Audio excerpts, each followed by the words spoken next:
Welcome to the JAMODI podcast. We are all surrounded by amazing coaches and leaders.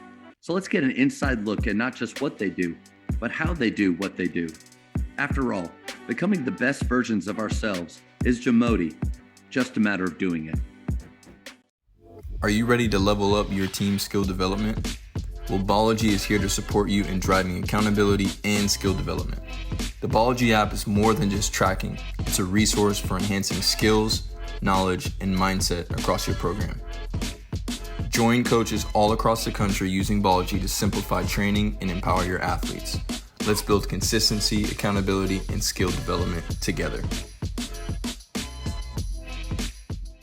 Coach, it was fun for me a few weeks ago to get to be on your campus and to walk around and see the facilities. And when you're doing that, especially when you kind of go into the locker room of some gyms, you do get to get a feeling of the culture of that place. And then especially when you get to talk to the head coach like you, and your programs had just such an amazing history with the previous coach that you worked for about 8 years or so. 6 years with Coach Wacker and then 2 years with Jimmy Smith. Yeah. So you've had some great coaches that you worked for, and now you're taking over and moving that culture forward. So sometimes there's one activity that you can do that maybe solidifies it or takes it to another level.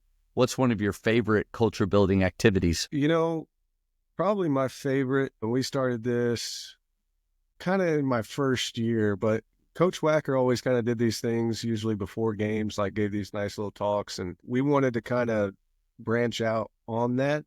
So what we did is we have what we call game of life lessons, and it's something that we want to do each week when we start practice and have something different that we talk about that kind of goes beyond the game. A lot of it kind of, goes back to the game and stuff, but, it goes with business, it goes with faith, it goes with, life in general, just to make sure the guys understand that, hey, this is more than a game, our bonding ability, what we want to get out of things. But game of life lessons is a big one. It's something that's usually led by myself, one of my assistants.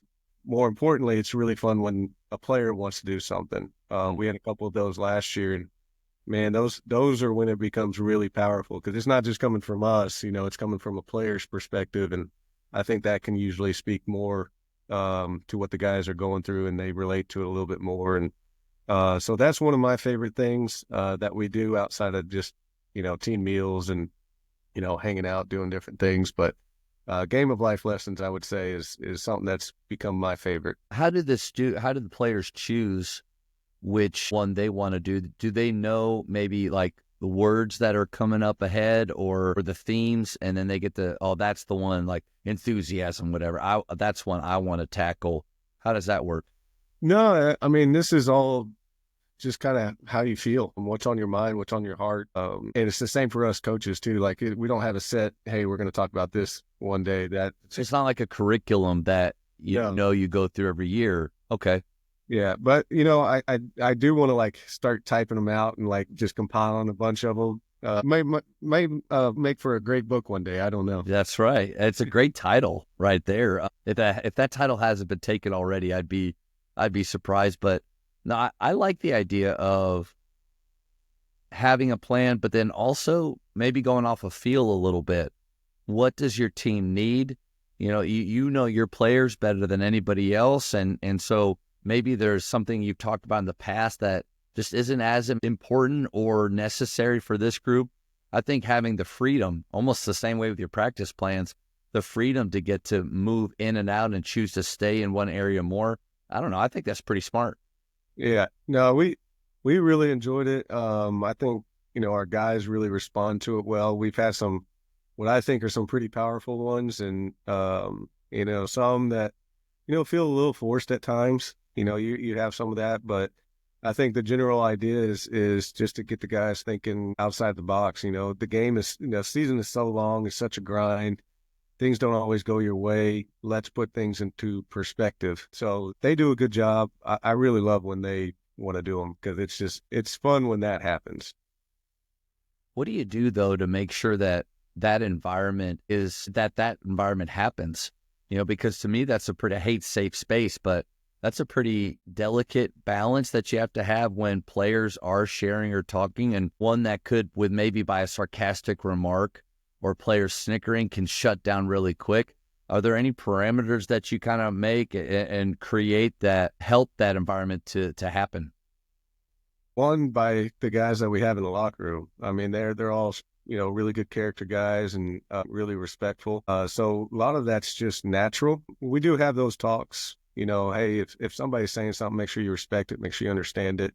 You don't have to agree with everything, but, listen to what someone is saying and have some empathy to what is being said. Like last year, we had a freshman who wasn't playing a whole lot. I mean, he led one, and that's powerful. And I think the guys really respect each other. They're around each other all the time. So, I think they have a good understanding and feel for that stuff. So I think that really, that's not something you can kind of create on your own. That's something that just happens naturally with the group of guys that you have. When do you do those? Do you have a set time every week that you do it, or do you just try to make it work with the schedule that you have? So this year will be like, my goal this year is to have one each week that we're practicing. So ideally at the beginning of the week, so it's kind of a week-long thing, things that we can kind of draw back on, say Thursday's practice, and, we draw back on Monday's talk. Last year, it was a little more kind of the Wednesday, Thursday, kind of leading into a series or into the weekend of games. Sometimes I like doing them on the road at hotels too, just getting That's a good use of time.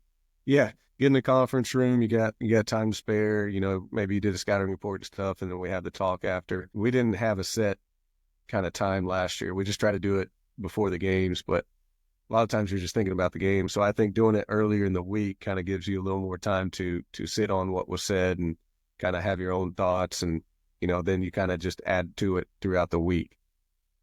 I love hearing that a college coach like yourself takes time away from on the floor to do some of these like life lessons, like you say, but these culture items that, man, they definitely will help your team, the chemistry and maybe the product on the floor and how they practice, but it's bigger than basketball. But I've struggled over time of what's the balance between doing these things, but then also getting done all the things that I need to do on the floor. And years ago at Faith, and I actually got this from the former Wheaton football coach. I was listening to a podcast, and in this podcast, he just gets up in front of the mic and he's like, he pulls out this yellow sheet of paper. He's like, I know a lot of people do overhead projectors and all this PowerPoint and stuff, but I just have my sheet of paper. And he went through these 12 to 15 characteristics of living a life without regret.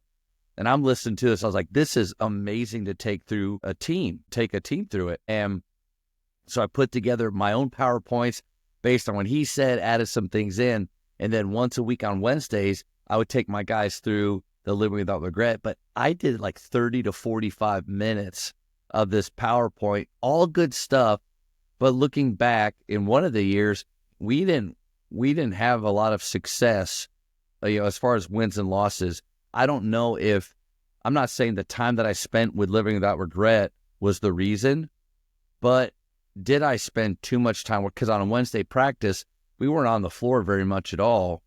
I did value, and I think the guys enjoyed that stuff, but what's your thought on the balance that you need to have with these types of meetings or culture building activities, but making sure that you do get things done on the floor? Yeah, look, we're trying to win games. That can't be lost on anyone outside of, the things we're talking about, but we do want to put things into perspective.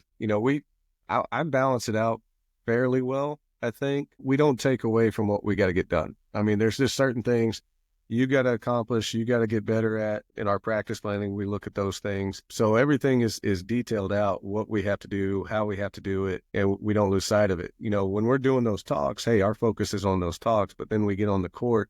Hey, if we're doing shell drill, our focus is on shell drill, whatever it might be. We got to have that focus on the task at hand. You can't be thinking about something in the past, something in the future. But, I think if you put the time into, we're focused on this right here at this moment, these are the things you should be concentrating on, because then if you're able to just focus on that, you're not thinking about other things.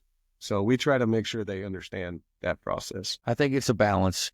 I went too far with it at times where it was 45 minutes of one of these aspects of living without regret, 30 minutes on the floor, and maybe swayed too far. But I think That's rare. I think what happens a lot is the other swing, which is all floor. That stuff's too important. We can't miss any of it. So these ideas of standards and pillars or areas that for growth with our team, man, it's so easy just to push past that. We'll get it next week. And then you don't, without even realizing a month's gone by. And like Phil Beckner said, you've got to worry about coaching the part that's in between their ears.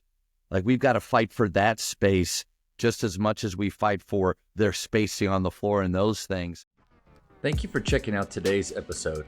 Please take a moment to subscribe to this podcast, share it with your fellow coaches, and find us on social media for what's coming up next on the JAMODI podcast. It's just a matter of doing it.